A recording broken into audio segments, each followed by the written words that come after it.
अक़वाम मुत्तहिदा में पाकिस्तानी मिशन की नुमाइंदा साइमा सलीम का भारत को भरपूर जवाब। कहा, जम्मू कश्मीर भारत का ना कभी था ना कभी होगा। भारत ने कश्मीर पर जाबिराना कब्जा कर रखा है। एक हाथ में कटोरा, दूसरे हाथ में आतंकी फैक्ट्री की चाबी लिए घूम रहे पाकिस्तान ने फिर से भारत के खिलाफ दुनिया के मंच से रोना धोना शुरू किया। फिर क्या था, भारत ने यूनाइटेड नेशन की भरी सभा में पाकिस्तान की वो जोरदार धुलाई की कि अब वो घबरा गया है। You called Pakistan, your neighbor, the epicenter of terrorism. Well, I did it again today without using the word Pakistan. Yes, and this doesn't sound very diplomatic, does it?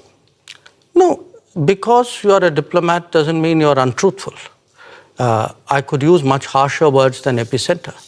आप कैसे देखते हैं, एक तो लीडरशिप भी हमारी अमेरिका में मौजूद हो, लेकिन डिप्लोमेटिक आइसोलेशन इस हद तक चली गई है। तार साहब, एक बड़ी हैरानगी की बात है कि पिछले 7 दिन से पाकिस्तान के जो वजीर आजम और वजीर खारजा अमेरिका में है, लेकिन किसी अमेरिकी शख्सियत जो कि हुकूमत में उनसे मुलाकात नहीं हुई।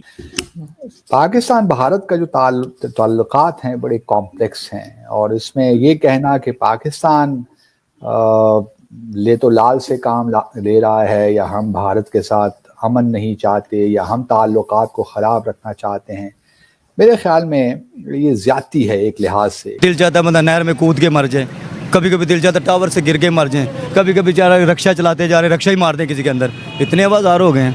इतनी नाउमीदी क्यों है? तो पाकिस्तान में रह क्या गया है? क्या रह गया है? कुछ रह गया? कुछ भी नहीं रह गया।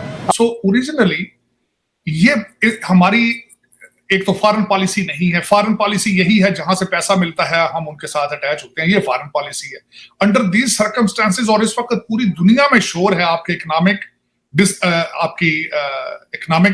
स्टेबिलिटी के बारे में, और उसके बाद आपकी पॉलिटिकल स्टेबिलिटी को अगर आप देखिए तो भारत इस खित्ते में एक बड़ा मुल्क है, और तो जब आप बड़ा मुल्क होते हैं तो आपकी जिम्मेदारियां भी ज़्यादा होती हैं। पहले तो इस बात का आप जायज़ा ले लीजिए कि पाकिस्तान भारत के ताल्लुकात ख़राब हैं क्यों। अगर 1948 से आप ऑनवर्ड्स, या 47 से, अक्टूबर 47 से ले लीजिए, तो जम्मू और कश्मीर एक वाहिद तनाज़ा है जो उस वक्त हमें नज़र आता है, लेकिन पिछले 75-76 सालों में बहुत से और भी इश्यूज ऐड हो गए हैं इस हमारे बायलैटरल रिलेशनशिप में, जो इरिटेंट्स कह लीजिए, आप इश्यूज कह लीजिए, लेकिन बुनियादी जो नुक्ता है या डिस्प्यूट है वो जम्मू और कश्मीर ही का है। उसी की वजह से हमने 48 में भी जंग लड़ी, फिर उसके बाद 65 में भी हमने जंग लड़ी। तो ये तमाम जितनी भी हमारी म्यूचुअल अदावत है या हॉस्टिलिटी है, उसका शख्साना जम्मू और कश्मीर ही है। तो मैं अपने भारत के दोस्तों से भी यही कहता हूँ कि आप भले कुछ भी कह लें, पाकिस्तान पे कुछ भी इल्ज़ामात लगा दें, जिसने आपने भी कहा दहशतगर्दी के मामलात में भी अगर पाकिस्तान को आप एक्यूज़ कर लें, ये मामला ठीक नहीं हो सकते, ना ही हमारा बाहमी एतमाद कायम हो सकता है। हम हमेशा एक कदम आगे जाएंगे, फिर 2 कदम पीछे हो जाएंगे, फिर मामलात वहीं से शुरू करेंगे जहाँ से हमने शुरू किए थे। तो बेहतर यही है कि भारत जो है वो पाकिस्तान के साथ संजीदगी के साथ बैठे अक्रॉस द टेबल, और जम्मू और कश्मीर के तनाज़े को कश्मीरियों की सियासी उमंगों के मुताबिक हल करने की कोशिश करे। वरना ये रिलेशनशिप जिस तरह मैं देखता हूँ, मेरी जो असेसमेंट है उसके मुताबिक ये आगे बढ़ नहीं सकता। जो कुछ भी आप कर लें उसमें अब ये कहना कि पाकिस्तान नहीं करना चाहता या भारत नहीं करना चाहता, मेरा व्यू पॉइंट ये है कि वक्त आ गया है कि अगर हमने, जिस तरह आपने कहा कनेक्टिविटी पाकिस्तान नहीं देता भारत को, उसकी वजूहात हैं कि हम क्यों नहीं भारत को एक्सेस देते अफगानिस्तान पे।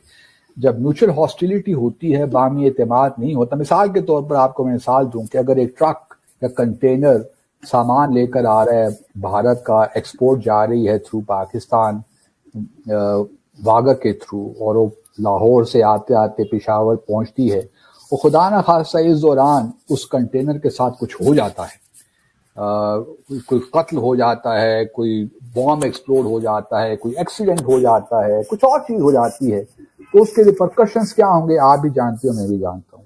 तो जब तक एक म्यूचुअल ट्रस्ट कायम नहीं होता, उस वक्त तक इस किस्म की जो चीज़ें हैं, कनेक्टिविटी की, रीजन इंटीग्रेशन की, ये सारे हमारी ख्वाहिशात तो हो सकती हैं, लेकिन उनको आप इम्प्लीमेंट नहीं कर सकते। नुक्ता ये है कि क्या भारत संजीदा है जम्मू और कश्मीर के तनाज़े को हल करने के लिए?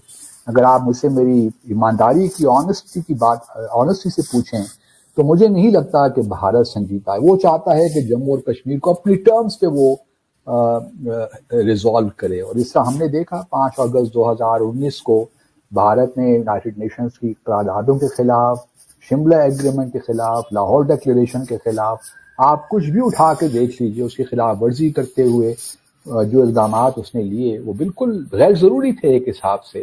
اور اگر بھارت کو اب بھی یہ ایک ایروگنس یا ہوبرس ہے اور اعتماد ہے کہ وہ جموں اور کشمیر کے معاملات کو اس طرح ٹھیک کر لے گا، تو دیکھتے ہیں. آئیے تو اب کشمیری خود بتائیں گے کہ انہوں نے آیا ایکسیپٹ کیا کہ نہیں کیا، اور وہ اپنی جدوجہد کو کس طرح آگے لے کر جانا چاہتے ہیں. لیکن سر ہم نے تو یہ دیکھا کہ وہاں پہ ڈیولپمنٹ ہو رہی ہے. جس وقت 370 اور 35A ہٹایا گیا تھا تو پاکستان کی طرف سے کوئی بات نہیں کی گئی. عمران خان کی گورنمنٹ تھی اور بالکل خاموش رہے، کسی قسم کا کوئی بات یا کوئی سخت قسم کا سٹیٹمنٹ یا کچھ نہیں کیا، سوائے اس کے کہ ہاں ٹھیک ہے ہر فرائیڈے کو وہ کہتے تھے 5 منٹ کے لیے کھڑے ہو جائیں اور اس قسم کی چیزیں ہوئی. اس سے زیادہ کچھ نہیں. ساتھ ساتھ جو ہمارے آرمی چیف تھے پہلے باجوہ صاحب، انہوں نے بھی کہا کہ ہم 10 سے 20 سال کے لیے جو ہے یہ کشمیر ایشو کو سائڈ پہ رکھ دیں اور اس کے بعد بھارت سے باقی چیزوں میں بات کریں، چاہے وہ ٹریڈ ہو یا کچھ بھی. بھارت نے سر وہاں پہ جو ڈیولپمنٹ شروع کی ہے جس میں بہت سی گلف کنٹریز کا بھی ہاتھ ہے اور وہ بھی ان کی مدد کر رہے ہیں، تو وہ دیکھ کر تو یہاں کے جو ہماری سائڈ پہ جو کشمیر ہے وہاں کے لوگ بھی کہتے ہیں کہ جی ہم نے تو بھارت کے ساتھ مل جانا ہے کیونکہ وہاں پر اتنا کچھ ہو رہا ہے اور ہمارے یہاں تو جو روڈز ہیں وہ تک صحیح نہیں بنی ہوئی. تو ہم نے دیا کیا ہے اپنی سائڈ پہ کشمیریوں کو. اور جہاں تک آپ قرارداد کی بات کر رہے ہیں یونائٹڈ نیشن کی، تو سر اس میں تو لکھا ہے کہ پاکستان اپنا حصہ خالی کرے، اپنی فوجیں باہر نکالے، اس کے بعد ہی وہاں پر ریفرنڈم ہوگا یا اس کے بعد ہی لوگوں سے پوچھا جائے گا کہ کس کے ساتھ رہنا ہے یا کہاں جانا ہے. تو پاکستان تو فوج ہی نہیں نکالتا باہر. اچھا، آپ نے 2 سوال کیے. جب آپ کا دوسرا سوال ہے اس کا جواب میں پہلے دے دیتا ہوں، کیونکہ بھارت میں بھی یہ بڑا پروپیگنڈا کیا جاتا ہے کہ پاکستان نے خود اقوام متحدہ کی قراردادوں پہ عمل درآمد نہیں کیا اور وہ بھارت سے تقاضا کرتا ہے کہ پلیبسٹ وہاں پہ کروایا جائے. دیکھیے، جس قرارداد کا آپ ریفرنس دے رہی ہیں یہ 13 اگست 1948 کی قرارداد ہے، United nations commission for India and Pakistan. یہ یاد رہے کہ یونائٹڈ نیشن سیکیورٹی کونسل کی قرارداد نہیں ہے، یہ United nations commission for India and Pakistan UNCIP کی قرارداد ہے 13 اگست 1948 کی. اس میں بالکل آپ ٹھیک فرما رہی ہیں کہ یہ کہا گیا تھا کہ پاکستان آزاد جموں اور کشمیر سے اپنی فوجوں کو اور جو بھی ٹرائبلز وہاں تھے ان کو وہاں سے وڈرا کرے. لیکن پاکستان نے کبھی بھی اس ریزولوشن کو، اگر آپ پورا UN کا سیکورٹی کونسل کا ریکارڈ پڑھیں، پاکستان نے کبھی بھی اس ریزولوشن کو تسلیم نہیں کیا. ہمارے بہت سے تحفظات ہیں اس کے بارے میں، اس لیے ہم دوبارہ یونائٹڈ نیشن سیکورٹی کونسل واپس گئے کہ جی ہمیں یہ منظور نہیں ہے، کیونکہ جو ہی ہم نے اپنی وڈرا کی تو ہمیں یہ خدشہ ہے کہ بھارت دوبارہ آزاد جموں اور کشمیر